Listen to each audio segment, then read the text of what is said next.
All right, everyone, welcome to the ABC of Health. Today is letter W, and it is so much fun to do today. And I have the privilege of interviewing Shannon, and we are talking about working out or exercise, but we're doing W, so we're saying working out. So I met Shannon through social media, and we've been following each other, and I'm just doing things together and learning from each other, and it's been super fun.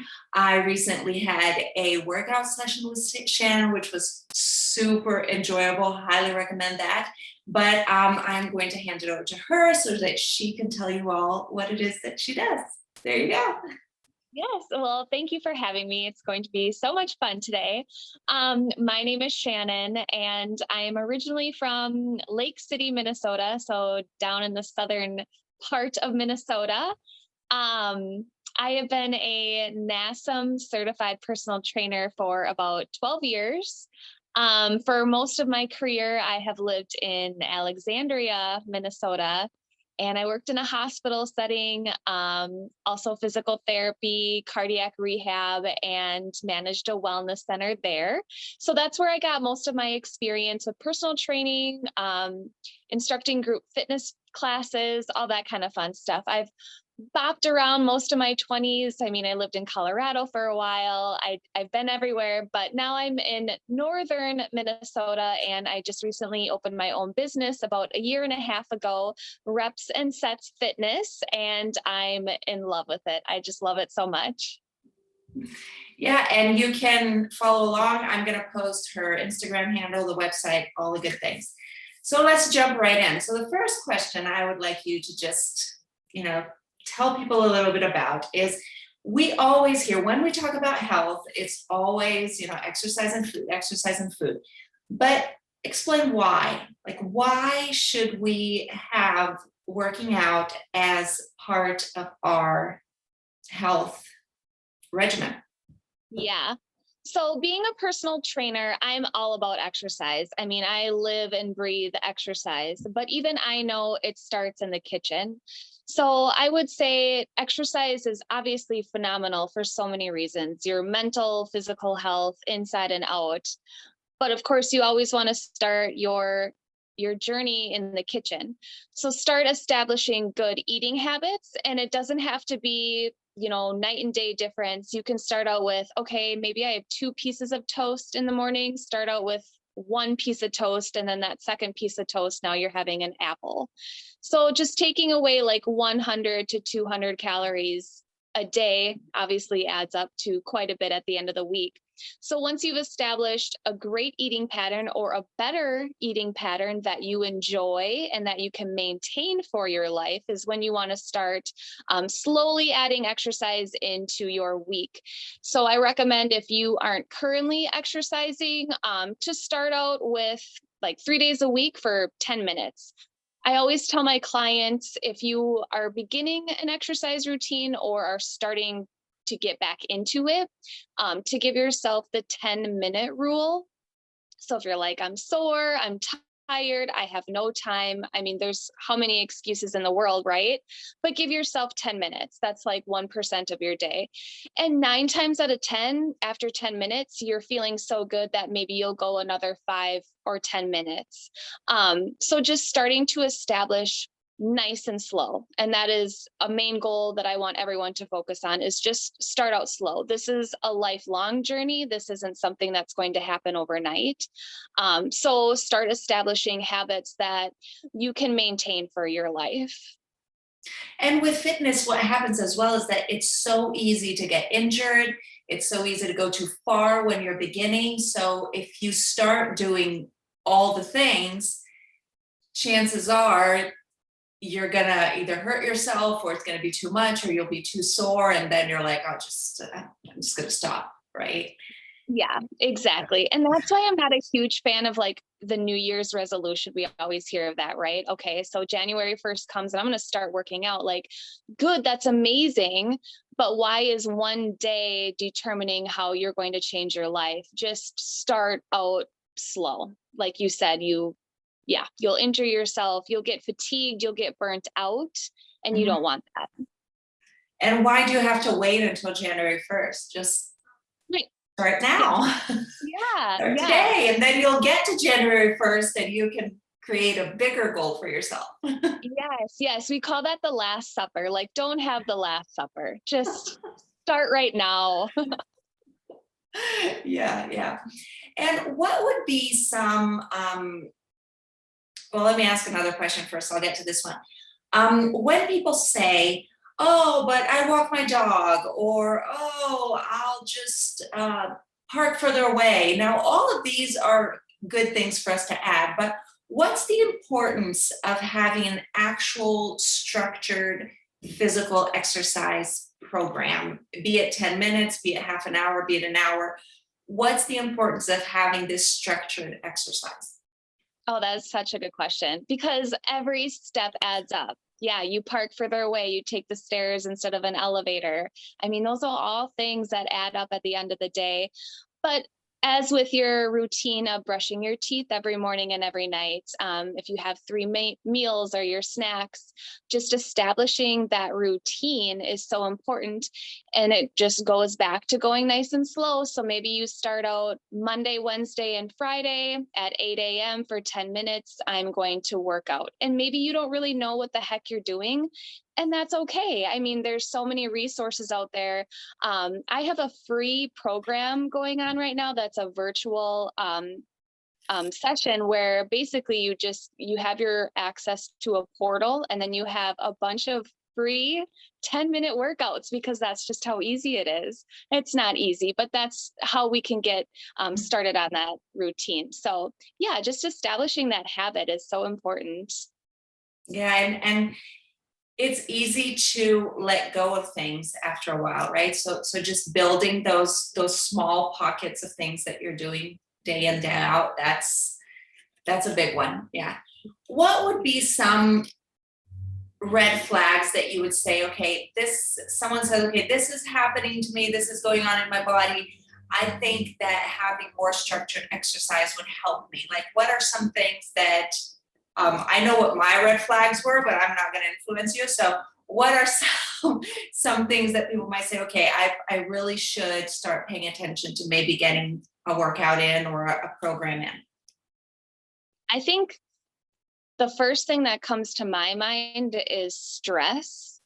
I think we live in a very fast paced world, maybe not as much over the last year. I think we've all kind of learned to settle down a little bit and take our time. But just the stress of every day, your family to work life to what am I eating to how much activity am I getting. Exercise is just so amazing when it comes to your mental health. I can't even describe. I mean, my boyfriend will vouch if Shannon doesn't get in a workout, then she's more crabby. I mean, it's personal time for you or for a friend or for a family member to take that time. So I guess, yeah, the first thing that comes to mind for me is just alleviating that stress that we have in life. This reminded me of the Legally Blonde movie. I absolutely love that movie, but she says, exercise gives you endorphins. Endorphins make you happy. Happy people don't kill their husbands, right? So, we need those happy, the happy juices rolling around. Yes, 100%. That's exactly what it's all about.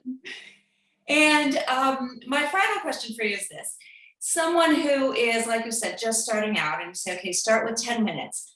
What is the best thing for someone starting out? Because you don't want someone who's starting out to go to the gym and start just randomly picking up weights. That's not safe. Don't do that. So what would be something, okay, someone's just starting out. What is a good thing that is safe, effective, that everybody could start out with? Yeah. So two different points. First one is I worked in the wellness center setting for 12 years, and I can't tell you how many times I saw people come in and they just started doing bicep curls. So staff is there for that reason. If you don't know what you're doing, that's fine. That's why we're there. And we love what we do. And that's why we're there. We're there to help you. So don't You're not ever hesitate. supposed to know, right? You don't, it's not your job to know what exercises you should do. Yeah. Right. So never, I mean, the first part of the journey is stepping into the gym. So once you get in there, ask. The second part would be if you're on your own, you're trying to do this on your own at home or with a friend, is find a credible resource, someone that is certified and trained to instruct exercises properly. Technique is so important. I mean, that's like the thing, that's my go-to item when it comes to training. I am all about technique and all about safety. If you feel pain, do not do it. Stop. It's your body's way of telling you that you're doing something incorrectly. So find a credible And here I resource. think we can make a difference between pain and discomfort, right? Because Yeah. there's a level of like, okay, I am pushing through a muscle, like I'm going like, in our session, there was guys, she had me doing this weird push-up thing. And I was like, oh, okay, this is hard, but I wasn't in pain. I wasn't working through pain. So that's an important difference for people to make, that pain is not the same as discomfort or muscle burn, right? Like, Yes. you have to sense the difference. Yes. And yeah, you're 100% correct. So you do need to know that difference. Pain is like, oh my gosh, my SI nerve is killing and I can't feel the back of my leg. Or my shoulder is twinging. Yeah. But muscle fatigue, we love that. Feel the burn. That's why we're doing this. Other than that, I would say a few simple things that you can do at home is everyday movement that we do. So like a body weight squat is really, really great. Um, Push-ups are really, really amazing. I mean, get down on the floor on your knees and just start doing push-ups. They're hard, right? They were hard the other day when we Oh, you trained. get better at them. I can do the regular ones. The weird ones are hard now, but I can already do the regular ones. So yeah, we get better. We do. Yeah. And consistency is key. That's another thing too, is you have to remain consistent. If you don't see what you don't want or what you want to see in 3 months, don't give up. You have to remain consistent. So just everyday movements, like the body weight squat, some push-ups, go find a park bench and start doing some step ups, single leg step ups, some tricep dips, and then end that with like a nice fast paced walk. Or if you want to become a runner, 30 seconds of a light jog followed by 30 seconds of light walking, and just continuously do that over time. Now you're jogging for a minute, you're jogging for 10 minutes. So remain consistent and just keep building nice and slow. As a trainer, I normally progress my clients every 2 weeks. So think of it that way. You don't need to progress every day, every week, but every 2 weeks, start pushing yourself a little bit more. Well, and our muscles, correct me if I'm wrong, but our muscles, they aren't built during exercise, right? So during exercise, we're actually like straining the muscle and just whatever, tearing or whatever the proper word is. But then we recover, and during recovery is when we actually get stronger, right? And then you need that stage, and then you go back and you push yourself a little harder, and then you go back. So, but you're not going to push yourself harder every day. Right. No, you don't want to do that. You'll only lead to injury and then that burnout that we were talking about. But yeah, it's interesting. The muscle is definitely built in the recovery stage. So that's where the kitchen comes into play. You could get in a killer workout session, but then go eat, a whole pizza and a bunch of beer. And I mean, it was a good workout session, but your muscles aren't recovering probably the way that you want them to. Yeah. Yeah. Oh yeah, it's all good stuff. So there you have it, you guys. Working out is more than just trying to get, I don't know, big or muscular, especially as women. It's really hard to build muscle. Building muscle is not something you're going to do in like, oh, I worked out for a month and now I have all these muscles popping. That's not how it works for women. No. So, it takes time, but it's essential to a well-rounded health. You have to get some exercise in. And like Shannon said, walking doesn't hurt anybody. So, look both ways before you cross the street, but walking doesn't hurt anybody. And it's a good place to start. Any last words of advice that you want to leave us with? Just start somewhere, start slow, and remain consistent. Everything About you it. want is on the other side of consistency. It is. It really is. So, Shannon, thank you so much, everyone. I hope you enjoyed it. Go find something to do. Get off the couch, move a little bit. I will link up Shannon's website and also her Instagram account. And again, thank you so much. And you book a session with her, she will make you sweat, but you will leave very, very happy. So yeah. thank you so much, and see you all next week. Yes. Thanks for having me.